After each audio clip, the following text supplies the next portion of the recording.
Welcome to Luca and Miguel. Enjoy the video. You start with access and format hygiene.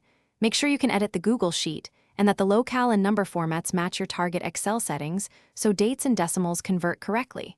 Once ready, select the specific tabs you need and remove hidden or obsolete ranges. Then choose File, Download Microsoft Excel, XLSX. This direct export preserves formulas and basic formatting. However, complex Google-only functions may not translate. Save the XLSX to a known folder so you can open it in Excel next.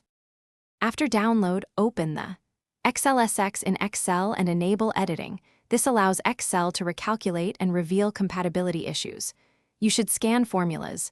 Excel will show hashname, where Google functions differ and pivot tables may need refresh. Use Find to locate array formula, Google Finance, or import range references. These require manual replacement or rewriting with Excel equivalents. Once done, test key calculations and refresh data connections so you confirm functional parity.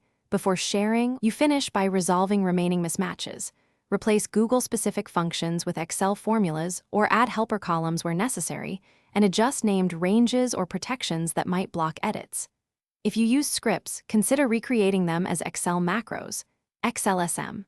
Once everything calculates correctly, save a clean master copy and export to the appropriate Excel format.